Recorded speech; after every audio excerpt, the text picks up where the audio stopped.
ভালো লেগেছে, কবিতাটাও পড়েছি। আর নজরুল ভাই সম্পর্কে যদি মানে বলার মতো ধৃষ্টতা নেই, যেহেতু কবিতাটা পড়বো, আমার কাছে যেটা মনে হয়েছে যে দু ধরনের আমরা মুক্তিযোদ্ধাকে দেখতে পাই। একজন অস্ত্র ধরেছিল আর একজন কলম। তো নজরুল ভাইকে আমরা দেখেছি তার সাংবাদিকতাটা, উনি কলম ধরা সেই যোদ্ধা। 1969 থেকে উনি সাংবাদিকতার সাথে যুক্ত ছিলেন এবং উনি মনে করতেন যে লেখার মাধ্যমে একটা সমাজের পরিবর্তন, একটা দেশের পরিবর্তন এবং মুক্তিযুদ্ধকে জয় করা যেতে পারে সেই ভাবনা নিয়ে। এবং আমরা দেখি ওনার খুব ছোট্ট একটা জীবন, অর্থাৎ খুবই কম, 20-21 বছরের একটা টকবগে তরুণের মৃত্যু, একটা আদর্শিক মৃত্যু, শুধুমাত্র 3 জনের একই সাথে গুম হয়ে যাওয়া, যা লাস্টেও পাওয়া যায়নি। তো ওনার সেই লেখা ওই অত অল্প বয়সে, তো সেটি একটু পড়ে শোনাচ্ছি।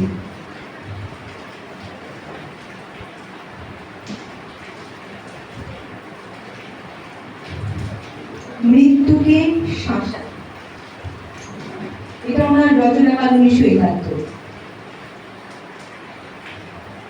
মৃত্যুকে শাসাই বলি, তোর মরে যাওয়া ভালো। যেমন মরেছে সাদা ঘাসের সকল প্রেম, চিলের দানায় ছিঁড়ে মরেছে যেমন, তবুও ফিরে আসিস ফের। খোঁড়া কুকুর যেমন লেজহীন লেজ নেড়ে ফিরে আসে ডাস্টবিনের নিবিড় কর্মী। রাজনীতি কবিতা কি সব হতচ্ছাড়া রোগ, তাকে কোলে তুলে নিল। চোখে যার ফসলের ক্ষেত, পুকুরের পাড়, বাঁশ ঝাড়, কারখানার পেট। স্বাধীনতার রক্তিম হাত তাকে ডাক দিল, লাশ তার পড়েছিল নগ্ন নির্দোষ বুকে, তার টকটকে লাল আকাশ, গোয়ার মশাল কিষানের ঘাম। মৃত্যুকে শাসাই বলি, জীবনের ত্রিসীমানায় দেখবি না মৌকার, যাদের রক্তের স্বাদ স্বাধীনতা বড় হয়।